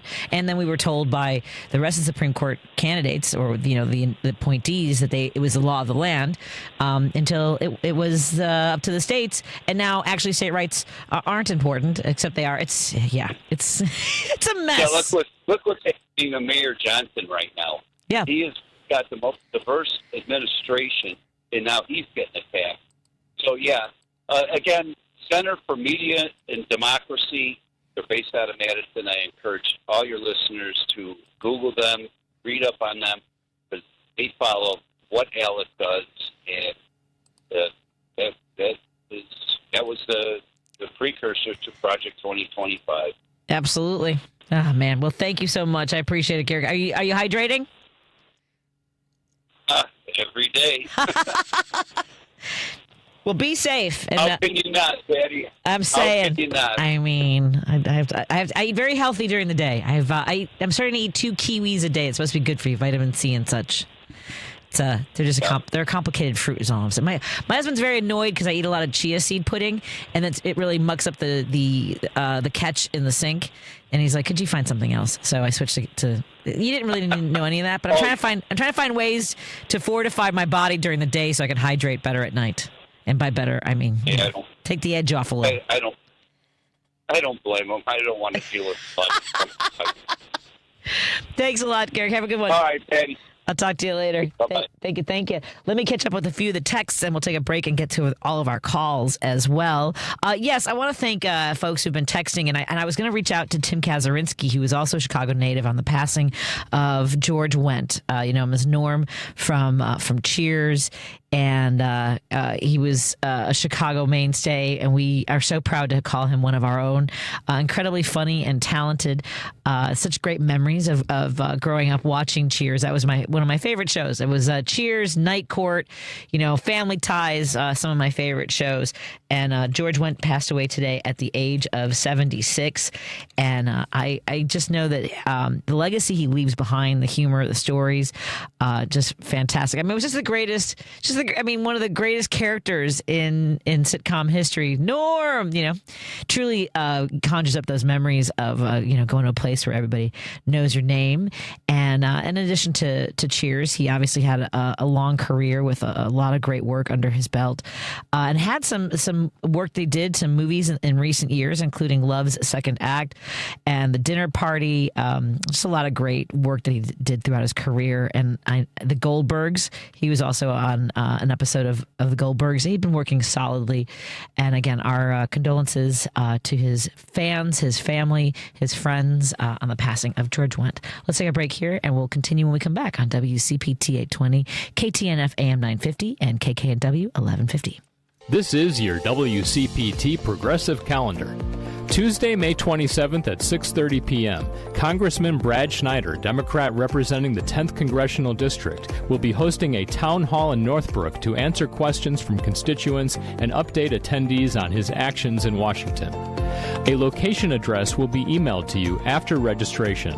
To register, visit schneider.house.gov and click the Events tab.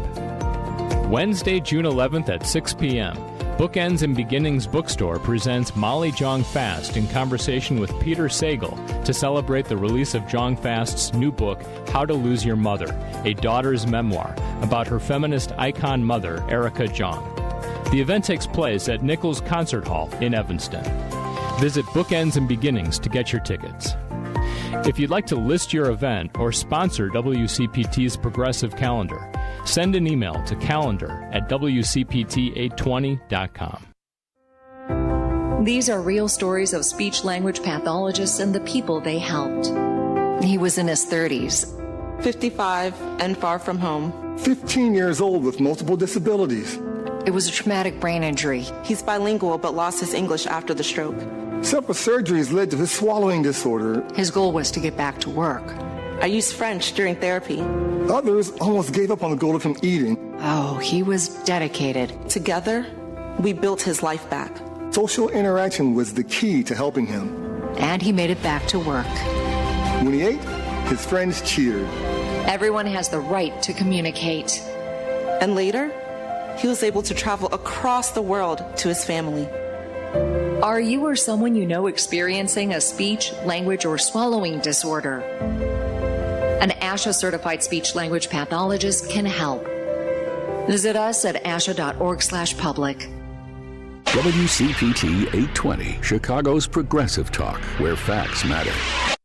Hi, this is Patti Vasquez. We appreciate all our fans of Driving It Home, and your support of show sponsor Minocqua Brewing Company ensures that our important conversations continue right here on WCPT each weekday from 5 to 7 p.m.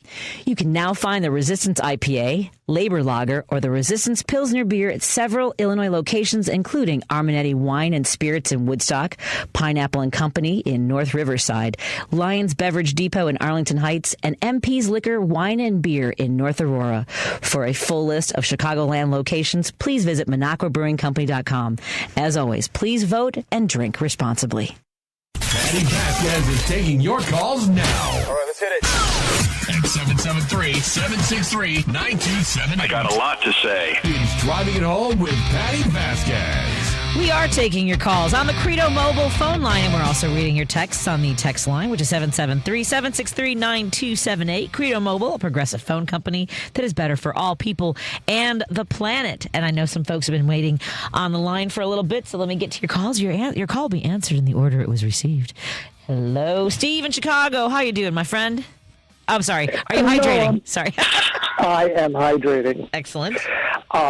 I just called in because I've got to applaud WCPT for asking the hard-hitting journalistic questions like, what color Starburst does Donald Trump eat? Yeah, what was that? What I see a Pulitzer in 820's future. Yeah, were you listening to the newscast at the top of the hour that I was like, we're not going to play the rest of this. I just can't. Yeah. No. I was like, really, in a week that that Christine Nome, we find out, does not know what habeas corpus is, in a week where he's arresting governors and representatives.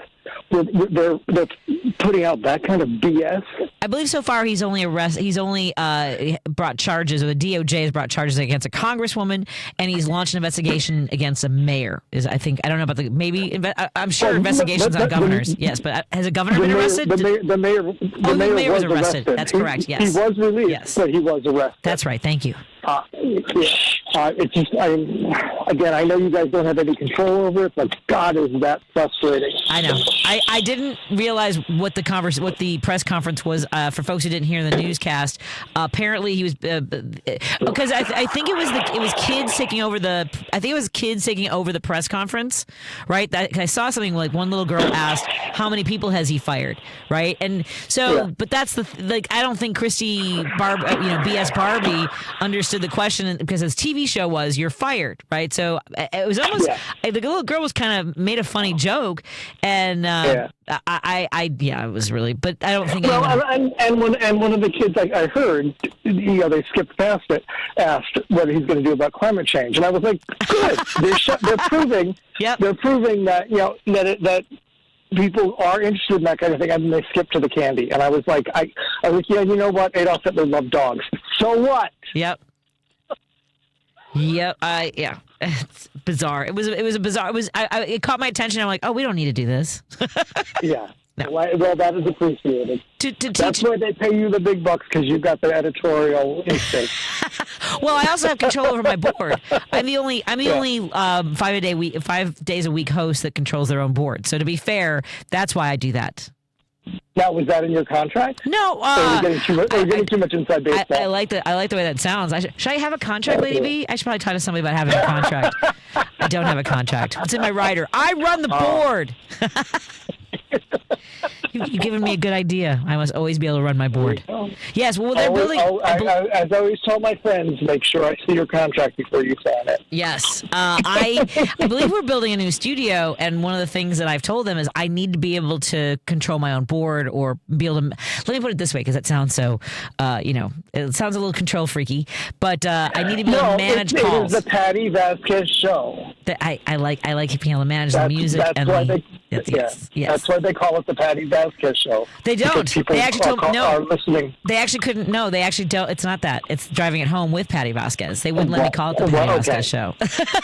Whatever. It's got your name on it, and that's why people are tuning in. I was told anything but just the Patti Vasquez show. And to be fair, really? my show was not the Patti Vasquez show on WGN either. They told me that they needed it to have a name. I couldn't, even though it was John Williams, it was Steve Cochran. That's why it was called Pretty Late. Yep.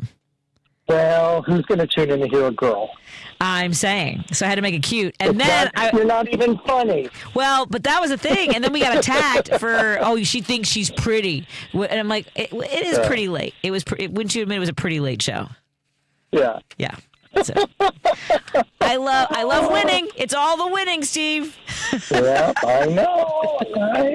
Who needs that Constitution? Oh boy, it's all crazy. Well, thank you so much for calling. I appreciate it, my friend. You're welcome. Thank you. Have a great night. You too.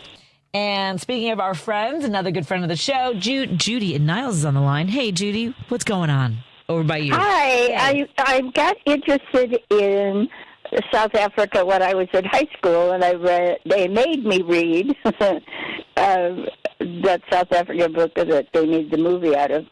But when Trevor Noah came along, I went, wow, I have to have that book. Because through the years I'd read quite a bit, and I'd watched all the movies I could.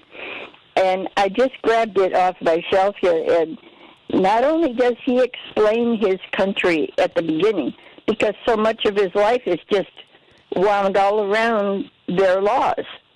the name of it is I Was Born a Crime.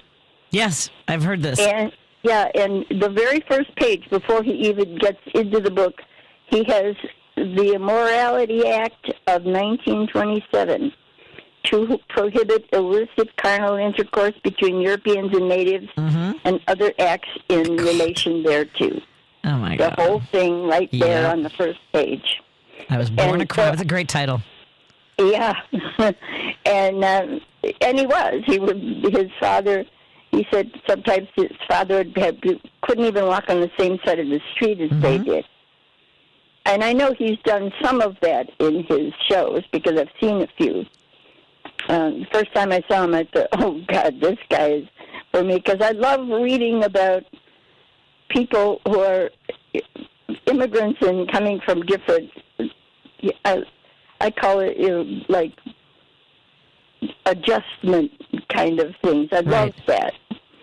That's the kind of shows I watch all the time. I watch Indians that have moved to India and are trying to raise their kids. And the difference is fascinating and actually really funny, except for the people who are actually living through it. Yeah, I know. Well, but I mean, like, you want to.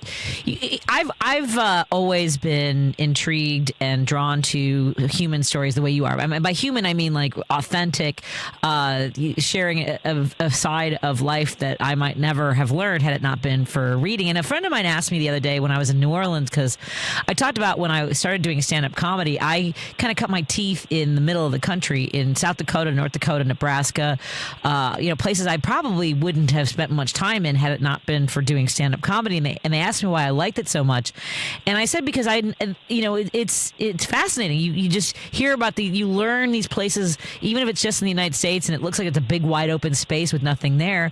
There are people living their lives, raising their families, working, and I like those stories too. And I love having performed for those audiences. I'm drawn to that. Yeah, I just love it. Why would I want to read about people that are just like me? I already know that story. Exactly. And that's what I love when I travel to, Moorhead, Minnesota, or Kearney, Nebraska, or Minot, North Dakota. Do you know what struck me about all those places? Was how grateful people were that we went there to do stand-up comedy. I mean, every single time I was like, oh, my God, thank you for coming here. I'm like, I just love doing what I do. I'm just glad you laughed and you showed up. But people would hang out with us after shows. My husband will tell you, we were in Negaunee, Michigan, and they couldn't get enough of hanging out with us after the show. Like, why'd you come here? I'm like, because that's where they booked me and paid me $150 to drive 8.5 hours to do what I love. Right? I was talking to somebody about long commutes. Boy, you got them tied to a post. Oh, yeah. The long commute to work.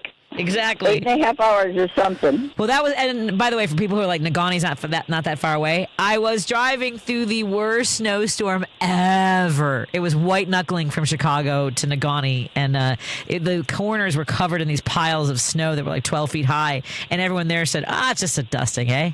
So. When we drove everywhere, my father wouldn't have gotten on a train or a plane for anything, although they eventually did, but we drove everywhere. My husband and I drove almost everywhere. Yeah. Yeah, I enjoy it. Through tornadoes and you hope, especially when it's night. Right. You don't know where it is. No. You're wondering if you're driving right straight into it, or. Yep. Well, and I was using. By the way, this was 1995. For years it was just MapQuest, and that was all I had was MapQuest, which was great, and that was how I got from Chicago to Minot. Well, actually, I used to use Amtrak whenever I could too. I have to run. We've got some guests coming. We have the Insufferable Wenches coming up. I love that name. Yes. So our friends from Cedar Rapids, Iowa. Thank you so much for joining us, Judy. I'll talk to you later. Bye-bye. Thank you.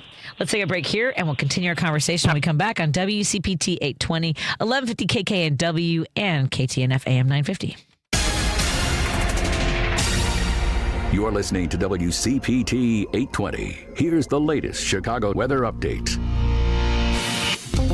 I'm meteorologist Ray Miller from the Weatherology Weather Center. Scattered showers and thunderstorms tonight with a low of 52 degrees and east winds at 10 to 20 miles an hour. On Wednesday, rain likely with a few areas of drizzle and fog and a high of 56 with north winds at 10 to 20. Thursday, showers with a high of 53. Friday, sunny and a high of 55. Saturday, lots of sun with a high temperature of 56. Sunday, showers and highs in the mid-50s. That's the latest Chicago weather update. Right now, it's 57. This is Chicago's Progressive Talk, 820 AM, WCPT Willow Springs, and online at WCPT820.com, where facts matter. WCPT 20th Anniversary Replay 2015. Hey, welcome back to Out Chicago. We're talking about hair. Hair? And you know whose hair is always going to be on topic?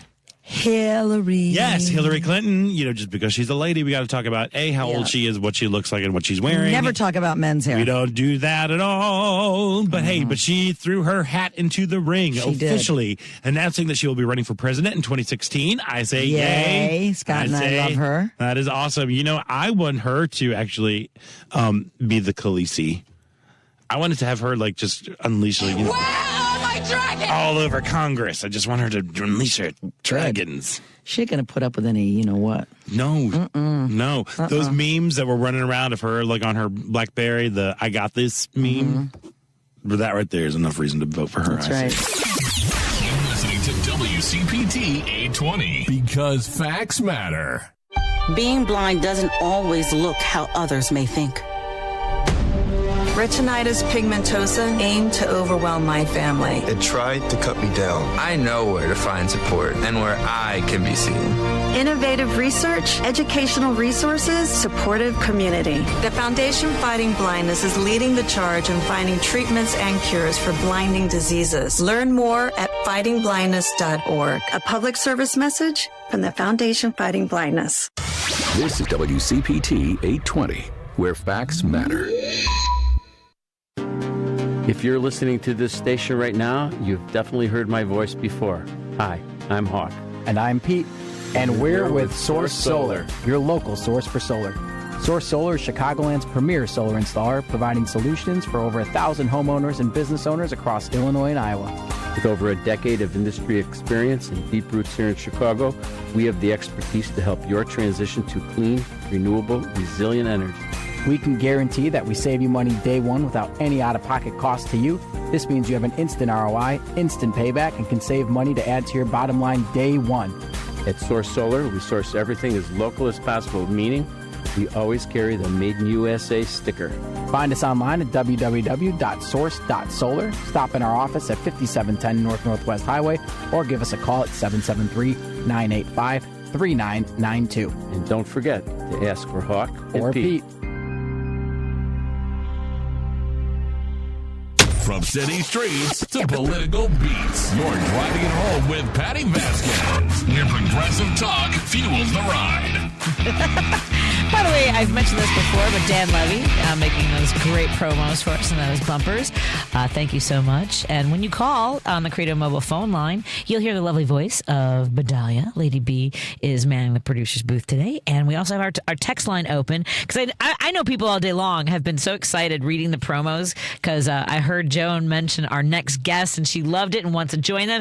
It's the Insufferable Wenches from Cedar Rapids, Iowa, Indivisible chapter there. Thank you so much to Leila Staton and Heather Staton. Thank you so much for joining me. How are you doing, you wenches?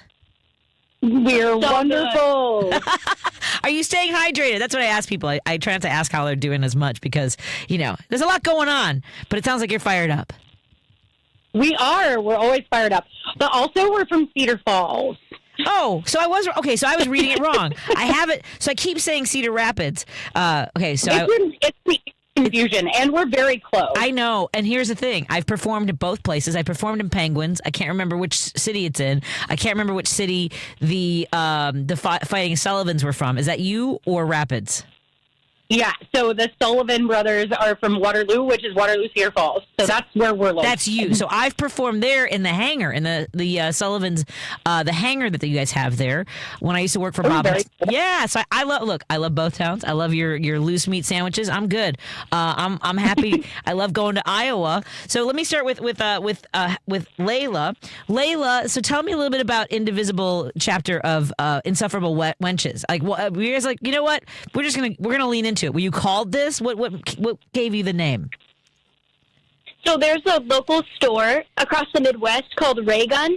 Yes. And they used to have a t-shirt that said America needs insufferable wenches, and it was a political reference from around like 2016. And I have that shirt, and we wanted to join an Indivisible group, and there wasn't one near us. And so we were like, what do we call it? What do we call it? And we're stuck on Insufferable Wenches. Oh, I love that. I love that so much. And now, Leila, what kind of reaction do you get from folks? Because it sounds like I would be drawn to this. If I was living in Cedar Falls, I would definitely be part of this group. Everyone asks what the name comes from. That is the first question we're asked. Okay. And then online, we are often caught trolling in people's comments. And they say, oh, you're really living up to your name. Thanks for connecting those dots. Uh-huh. That's the point. Exactly. Thank you. I love that. Now, Heather, are you guys getting people sliding into your DMs with even nastier stuff? Because I don't know if you saw my post, but they call me the C word. And that's been used a lot lately. And I'm like, whatever. You can't hurt me. That's why you guys are leaning into it. Right, Heather? Yeah, no, we definitely lean into the hate comments. Honestly, we've been really, really lucky. We have not had a terrible amount of hate.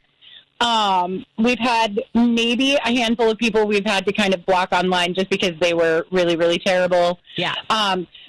We've heard rumblings that there's like a local hate group that has taken our name and adapted it into their own, and they have like 16 whole members that are protesting us. Actually, we kind of just lean into it a little bit. Being online a lot has made that a little bit easier. In person, we've had zero issues at all. I love it. And for folks who want to follow them, and you should be following them, and you need to follow them, it's Insufferable Wenches of Iowa. They're a statewide group that meets monthly in the Cedar Valley, but travels statewide for events and protests. CV, bitches get stuff done. CV. I love that so much. So Leila, when you guys go to other events throughout the state, are you finding like a sort of a growing energy, even from people who maybe are having a little bit of fart around and find out, a little bit of regret for their vote, or is it still a lot of progressives and Democrats who want to make sure that their voices are heard, or both? I would say that the right wingers have grown to be a little bit quieter, and the of the state have grown to be louder. You can definitely feel the shift. People are announcing that they're running for office early, and we're getting a few more progressive candidates than we have had before, which is good, really exciting, and it's awesome.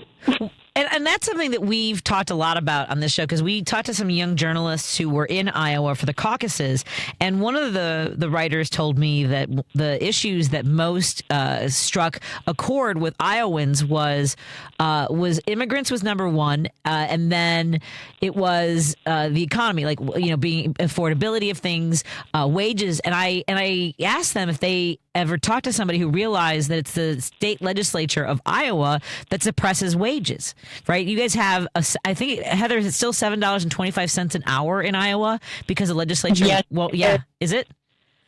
Yeah, $7.25 minimum wage. Yeah.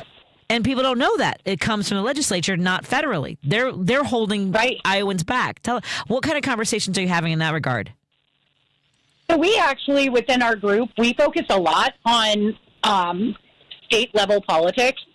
So I think that people, especially locally, are starting to wake up to the fact that while none of us enjoy the Trump and Musk show that's been going on, that same exact energy is here. Like, that same exact legislature is being pushed on a more local level, on a state level, and has been for a long time.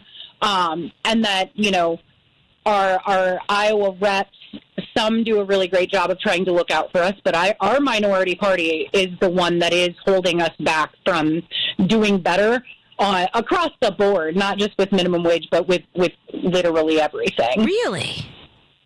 Yeah. I mean, we are the first state in the, I believe, history of the United States that has rolled back on civil rights for trans people, right?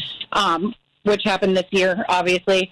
That was one of the things that our group kind of focused on initially, was kind of posting about current legislation that was being pushed and breaking it down so it was a little more digestible, because going online and reading a bill on the legislative website is not the easiest thing. No. And it's time consuming. So that's how we got started, with breaking down those bills and posting shorter, easier to understand snippets of what was going on.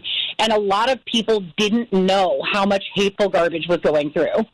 Yeah, that's the thing, is that people don't realize how much our state legislatures have had the most direct and negative impacts in states where, whether it's the Heritage Foundation, Pride of 2025, the Federalist Society, have been at work on these kinds of things. Have you guys had any legislation that was, or referendums on the ballot? Because I know Missouri had abortion on the ballot, and they overwhelmingly voted to support women's reproductive rights. And then the General Assembly has connived its way into blocking that again. Are you guys running into that as well, Leila?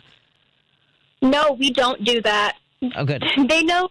So polls from the 2024 election before the election day, showed that over 61% of Iowans believed that abortion should be safe, local, and legal. And they had originally had plans to put it on the ballot and didn't, because the state legislature does not want abortion to be safe, local, and legal. Yeah, they actually don't want us to have a say. They don't want the constituents to have a say over those hot topic issues. Yeah. So they don't put them on the ballot here. Wow. So I know that you have already, you mentioned earlier that people are announcing their candidacy for positions for office much quicker than before, because people want to get going. And I think it helps in a situation like this that there are candidates who are saying, hey, let's get this done. We've got a lot of work to do. We've got to raise money. We've got to get our machine together, all the components of getting our field game going. And you have your state auditor, Rob Sand, who's running. How are folks reacting to that, Heather, with Rob Sand's announcement that he's running? I think, as a whole, Iowa is really excited to see someone that has a little more care for people. It seems like everyone is really, really excited to have somebody who is out talking to the general public, and not just in the sense of campaigning, but has been. Rob Sand has been consistently out chatting with people for years. So I think the overall feel, especially, on the Democratic side of things and the progressive side of things, is mostly hopeful and excited that he's finally announced that he's running. I think we've all expected it for quite a while. But the overall energy is that there's a lot of excitement for that. And he's having fun with it too, isn't he, Leila? He's out there, at state fairs. He's at hot dog festivals. He's at corn festivals. I mean, he's very approachable. Are folks reacting that way to his campaign or to the work he's been doing? Yeah, especially online. From what I've seen, he's very relatable and loves posting memes, which I think pulls in younger voters. And I think that's a good approach. And people are really involved with it, which is really exciting. I agree. I'm very excited about that. So how do folks, can we support the work that you're doing? I'm imagining we can, because that's where we need the most attention, is the states because you guys, that polling that came out before the election, and, everyone was like, oh, she's done because she was wrong about Iowa, and we'll never know necessarily what happened across the country. But, what can we do to support the work that you're doing to get more people involved and informed across Iowa? Yeah, I mean, Indivisible is a great organization, and there's groups all over Iowa. We just happen to be one that has a funny name. So supporting groups like that is amazing. We, what our content is very public. That's not a normal thing, really, for Indivisible. Most of them are private groups that you join. But if people in other states want to support content, following our page and sharing posts to keep people updated is really great. Donating to our Act Blue is always a wonderful thing to do. That keeps us, able to travel and talk to more people, which is something that we do pretty often. We travel to other areas to talk to people in other districts and across the state of Iowa for now. Those things are really helpful, and anybody that's local signing up for groups obviously is a huge deal, and helping people that are running campaigns, hit the ground, beat the pavement, knock the doors, all of the things. Well, Leila and Heather Staton, I want to encourage you to reach out, connect with Jerry about anything you want to make sure that people know about, how they can get involved. We've been talking to Heather and Leila Staton from Insufferable Wenches, because Iowa needs Insufferable Wenches. They're the Cedar Valley portion, the group for Indivisible in Iowa. And again, that's in Cedar Rapids. No, Cedar Falls, but it's Cedar. Now, is Cedar Rapids in Cedar Valley? Is it at least the same valley? Cedar Falls. Because whenever I'm there, I'm always afraid I'll say the wrong thing, and I said the wrong thing on the air, and I apologize to both of you. So fine. Cedar Valley, Cedar Falls. Well, I would love to come do stand-up comedy. I need to get some comics out to places like yours, go to all of our purple or red states, and bring some comedy and help bring attention to organizations like yours. We'd love to help out. Heck yes, we would love to work with you on something. Yeah, let's do it. Let's get this done. Because I keep talking about it, but I've got the comics. I've got people comics asking me to get out there and do a tour. So let's make it happen.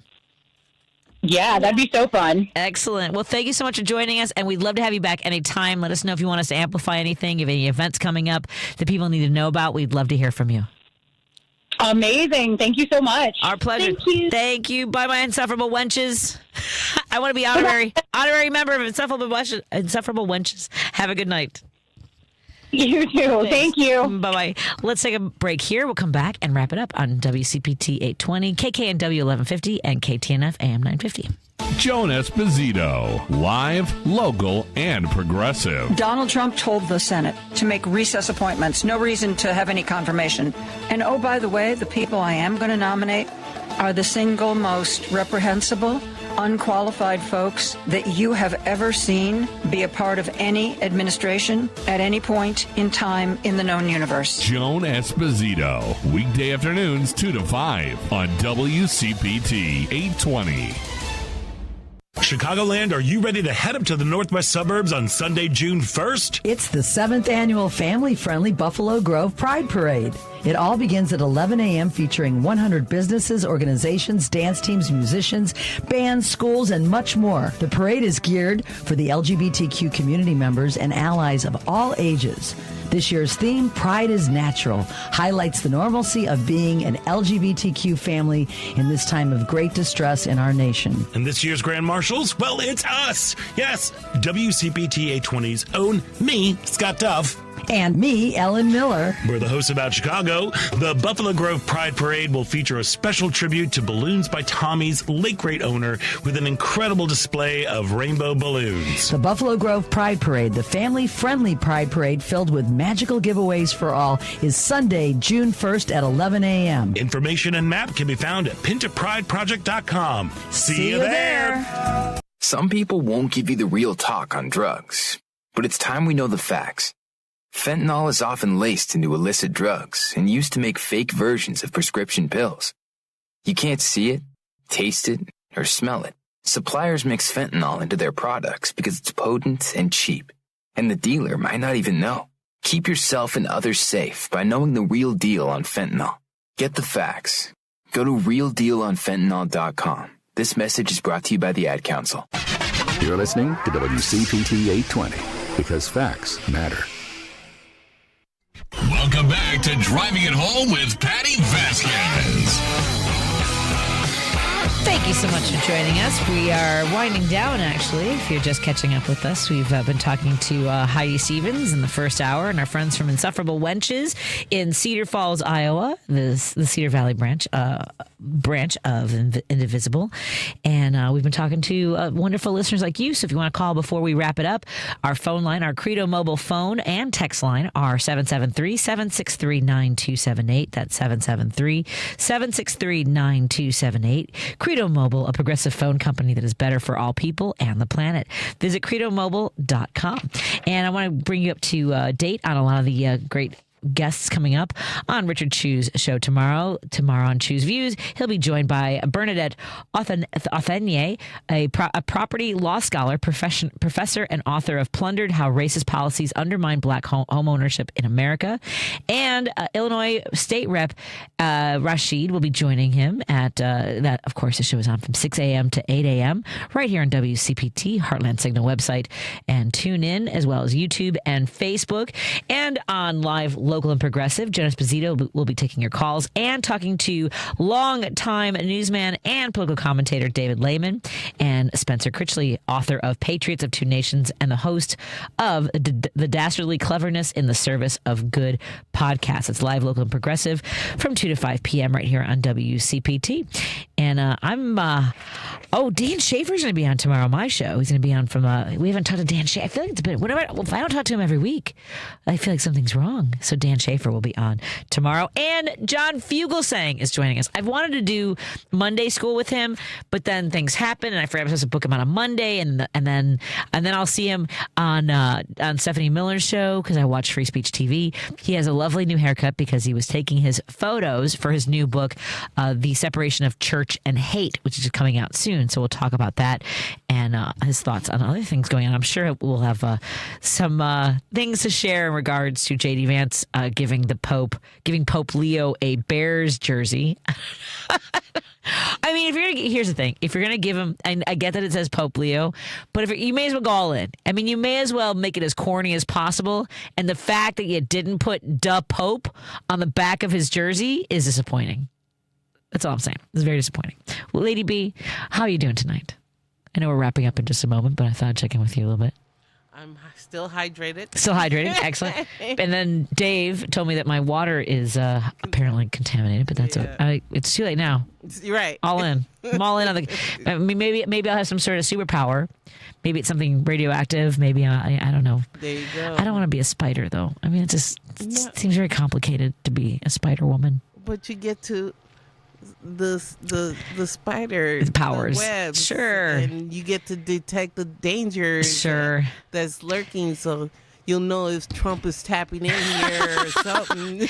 You know, I'm more likely to be She-Hulk. By the way, I'm just saying. Girl, yes. Have you seen the series? I think it was on. It had to have been. Yeah, it was Hulu. Yeah, that was good. Yes. And they only did one season of it. That's yeah, they only did. Yeah, of course. That was really good. It was funny. Yes. She was great. Yes. I enjoyed it tremendously.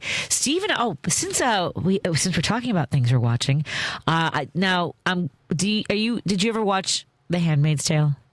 No, not really. No. A lot of people stop watching it. One, it is traumatizing. It's aggressive. It's very it's triggering, I guess is the best way to put it. It's rough, and a lot of people stop watching it. I kind of was in and out of it. So I want to say this for folks: if you've never watched it but you have an idea of what it is, or you stopped watching it because you couldn't take it anymore, I would highly recommend watching the most recent 3 episodes.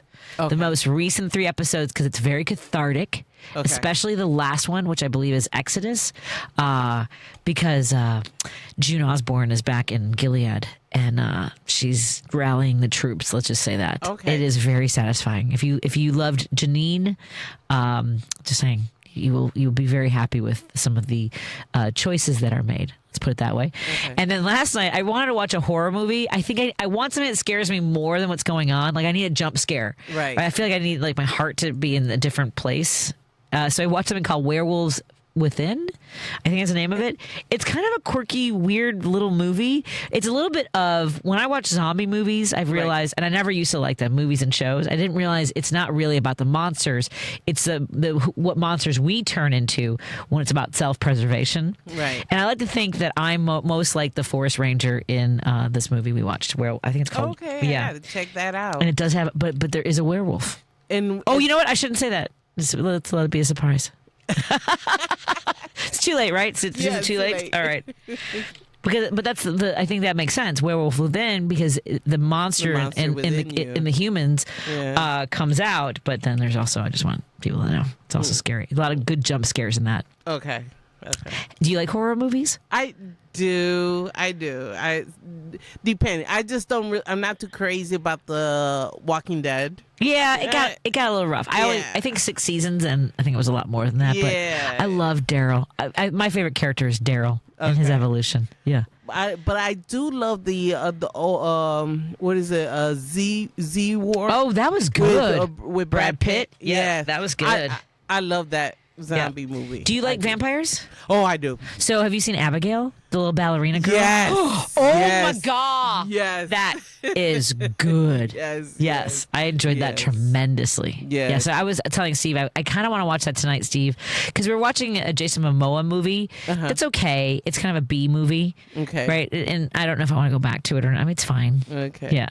But the latest vampire movie that I've seen now went to the theaters, The Sinners. I've heard about this. It's good. It's great. All right. It's great. I better see it nominated in a lot of categories. Sinners. Okay. Yeah, Sinners. Because we watched Nope, and it was okay. Have you seen Okay. Nope? It's supposed to be kind of an alien. Okay. I was like, Steve said it's like a bad nightmare that someone got money to make a movie out of. Okay. Like I mean, like it's inconsistent. Like it was almost like there are elements of when you wake up from a dream and you try to go back into the dream, right? And it's just all over the place. It's kind of like it's like a Frankenstein version of the dream. Okay, that's what this kind of feels like. But I don't know why you would go back to a nightmare. Anyway, maybe I don't know. But so the one we watched was Werewolves Within, and I very much enjoyed it. Okay, is that in Netflix or? I think it was Hulu? Prime. Prime. Let's see. Okay. Werewolves Within. Let me see where to watch. That's always the way I do that. And then, so Sinners is the one for me. I'll watch that one next. Did you see Candyman, the updated version? Oh, that was good. You don't like Candyman? No, I can't do that. That's aggressive. Yes. Did you ever do Candyman at sleepovers or anything when you were a kid? Yes, and I did not like it. Nope, not for me. Or what was it? Was it Bloody Mary? Was it the yes, one? No. That was not okay. Sorry, everybody. Sorry if I'm bringing up any no childhood flashbacks. Want to let folks know that our sponsors, Source Solar, our friends Peter Soleris. I've been practicing Peter Sorelis. Peter Sorelis and Warren Price will be in studio on Thursday, and we'll catch up with them and find out about the great work they're doing at Source Solar. Go to sourcesolar.com and make an appointment. We also want to thank Minocqua Brewing Company. I'll be in Madison on June 17th, and June 5th for kids above all, we will be at the Den Theater doing stand-up comedy. Thank you so much, all of our guests. Thank you to our friends listening on KKNW, KTNF, and here on WCPT. Have a great night, Lady B. If you're an experienced homeowner who's outlived your assets or your spouse recently passed away, you need to call Team Hochberg, your trusted local reverse mortgage lender. Alice, 90, widow, income, 24,000.